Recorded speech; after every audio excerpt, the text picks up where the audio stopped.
La ciencia no se confunde con la política, es un hecho. Pero la ciencia humana en sí tiene finalidades políticas y estas se pueden juzgar como buenas o malas. Ya que la memoria es selección, tuvimos que encontrar criterios para seleccionar entre tantas informaciones recibidas. Y estos criterios, que hayan sido conscientes o no, también serán útiles para orientar la utilización o el uso que vamos a hacer del pasado. Para progresar en nuestro análisis de los usos que se pueden hacer del pasado, quisiera hacer una distinción entre dos tipos de discurso que hacen revivir el pasado y que se designa con el término, por lo menos en francés, de memoria e historia. Memoria, en este contexto, tiene un sentido, un significado más estrecho. Designa la expresión verbal de una experiencia subjetiva, que sea individual o colectiva. El individuo como sujeto vivenció un evento y restituye sus recuerdos. El otro término, que es historia, no corresponde a una visión objetiva de este mismo evento, porque sería un proyecto irrealizable, sino a una reconstrucción que se podría llamar o calificar de intersubjetiva. Es decir, que el historiador que quiere conocer el relato subjetivo del testigo no se conforma con esto.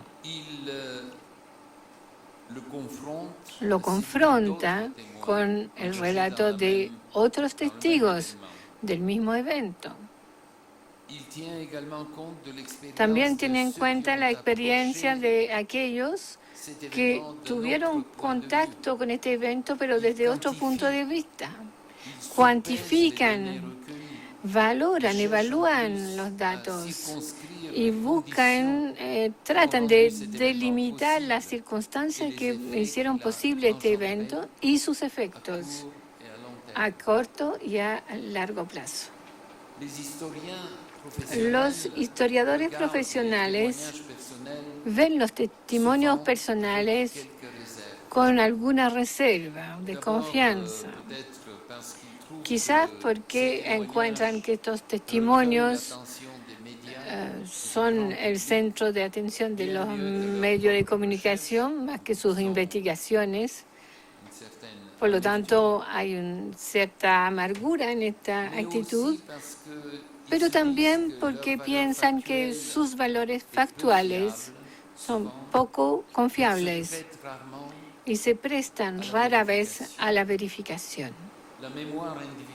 La memoria individual tiene sus arreglos, sus acomodos, de los cuales el testigo no es consciente.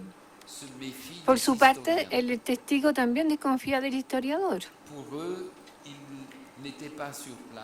porque no estaba en el lugar, no sufrió en su carne. En la época del hecho, todavía estaban en pantalones cortos o todavía no nacían. Pero antes que optar por uno de los dos, yo creo que podríamos estar a favor de una complementariedad entre estos dos enfoques. Si queremos conocer desde adentro la experiencia de los partidarios de ideologías opuestas, tenemos que escuchar el relato de un soldado, de un resistente que viven en el mismo país durante la Segunda Guerra Mundial, por ejemplo.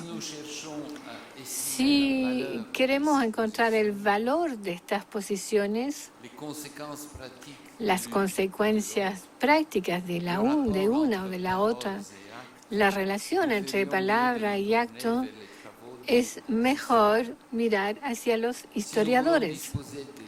Si queremos obtener datos, fechas, cifras, nombres propios, vamos a privilegiar la búsqueda, la investigación del historiador.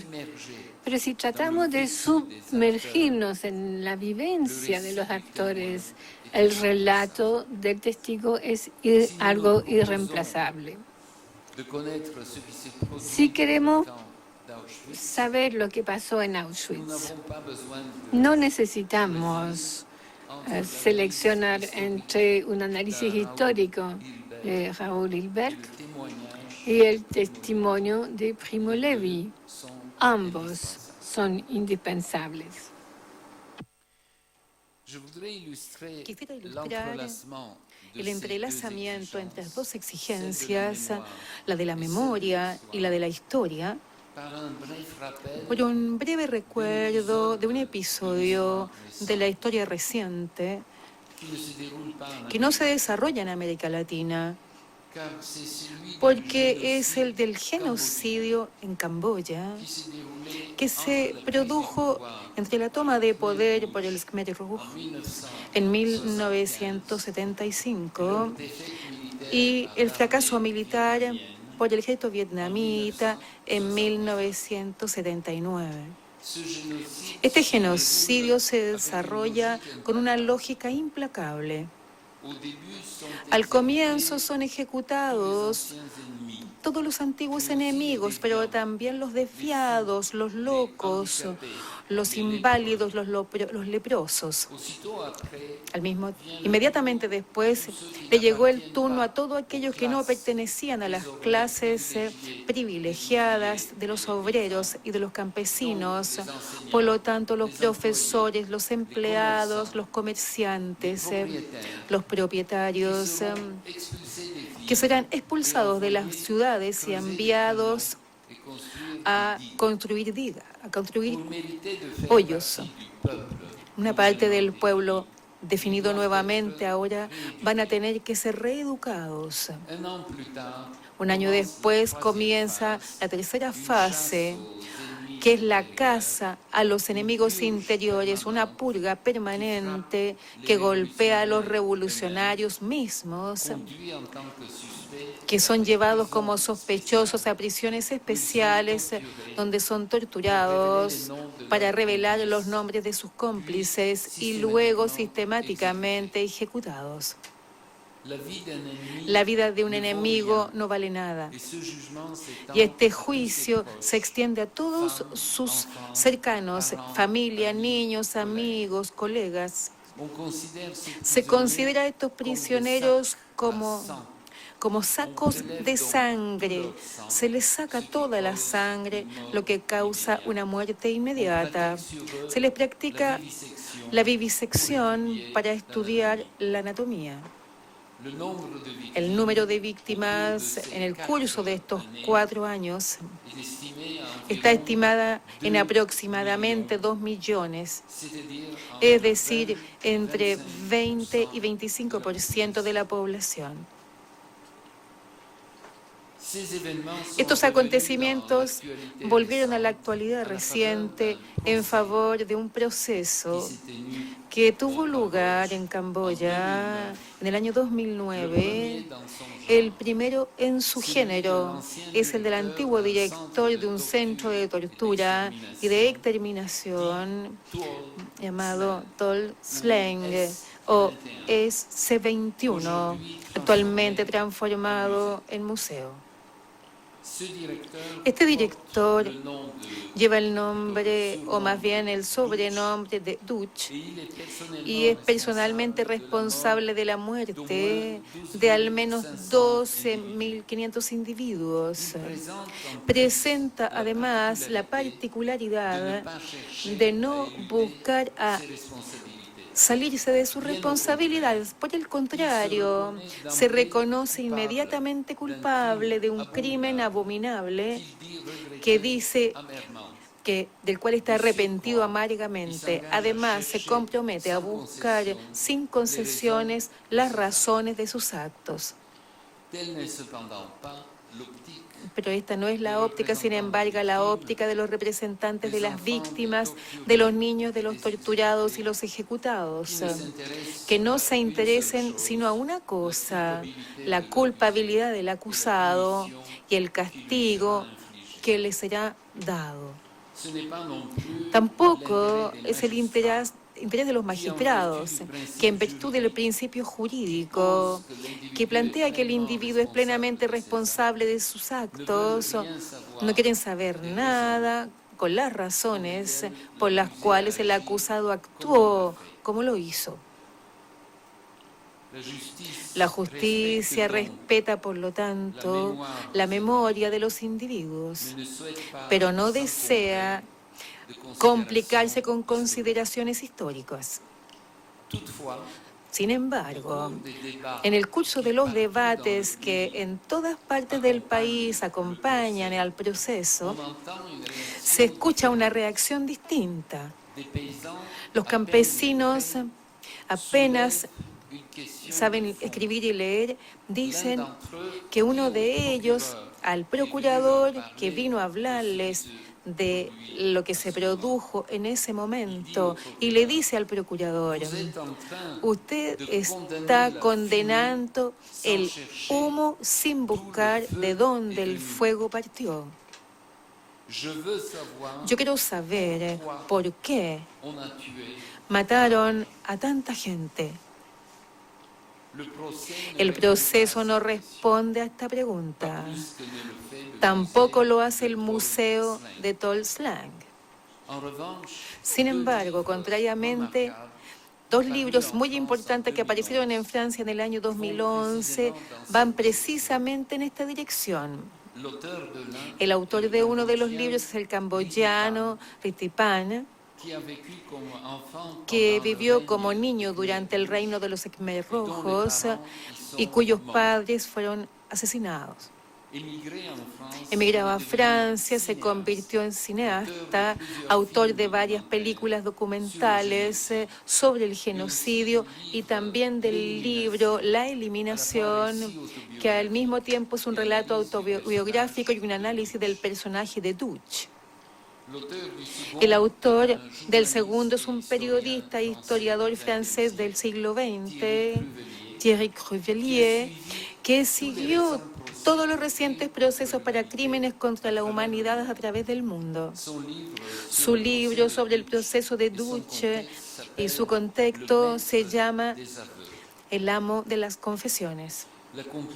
La conclusión hacia la cual tienden estas dos obras es parecida. Si queremos comprender lo que se produjo en Tolslang y las razones por las cuales Dutch se convirtió en un asesino de masas, no es muy útil hablar solamente de su pasado individual. Antes de su compromiso político para con los Khmer Rojos, Dutch era profesor de matemáticas, que amaba su trabajo, inteligente, cuidadoso con las necesidades de los demás. Después de la caída del régimen, se compromete en obras de caridad.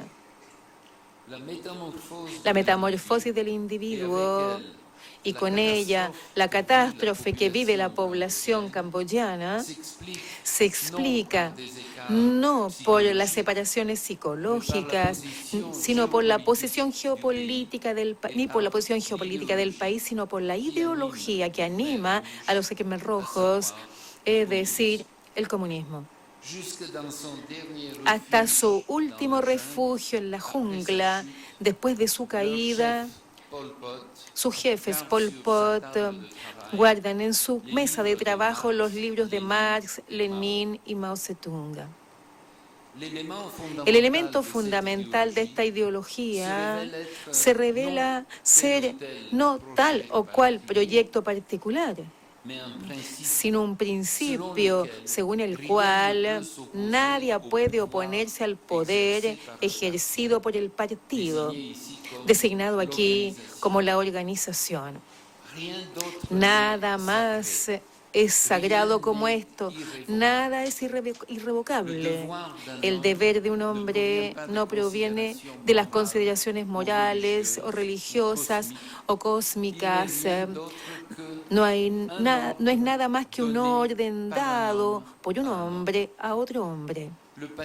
El pasado individual no es un dato inmutable. La identidad de cada uno es en primer lugar borrada para luego ser reconstruida. Recibe un nuevo nombre. Se ve que se le asigna un nuevo lugar de residencia y es destinado a un nuevo oficio. A menudo, y ya lo vimos, de poder hacer terrazas. Todo se da ahora con el mismo traje.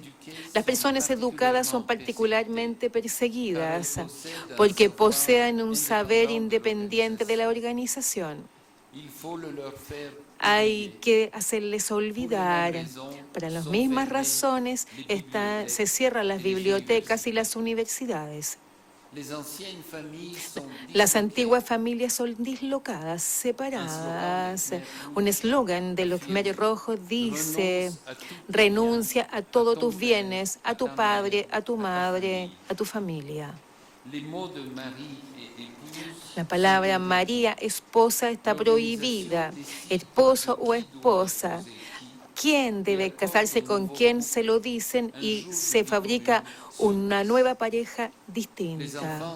Los niños son separados rápidamente de sus padres, confiados a niñeras y más adelante educados en centros colectivos.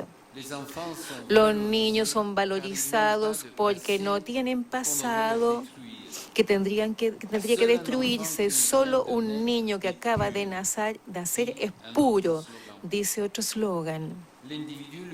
El individuo mismo no es un valor, o según la fórmula empleada, si te guardamos no ganamos nada, si te eliminamos tampoco perdemos nada.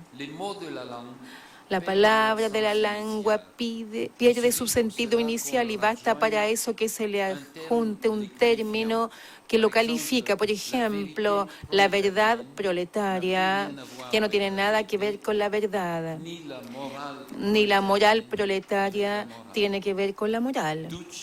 Deutsch dice: lo que los juristas llaman ejecución extrajudicial, en esa época la llamábamos lucha de clases. Todo sentimiento de origen exterior a la doctrina hay que eliminarlo. Los combatientes de la revolución no deben ser ni malos, ni crueles, ni tolerantes, ni sensibles. La única cosa que se les pide es obedecer. O según la interpretación oficial, razonar con los sentimientos es imposible. Hay que razonar según los principios del partido. Este poder sin límites, porque nada le resiste, permite conseguir cualquier objetivo. Si tienes el espíritu revolucionario, todo es posible. De esta ideología del poder absoluto proviene el terror como un medio de imponerlo. La organización no se complica con distinciones sutiles. Para ella, como para la mayoría de las religiones, ¿quién no está con nosotros o contra nosotros? ¿Quién protesta es un enemigo? ¿Quién se opone es un cadáver? Dice uno de los eslogans del Khmer Rojo. ¿Quién ha sido el culpable? Debe ser condenado a muerte. Si no trabajas bien o muchos transformaremos simplemente en nada. En este mundo unidimensional no tenemos opción. Ya nos adaptamos o morimos.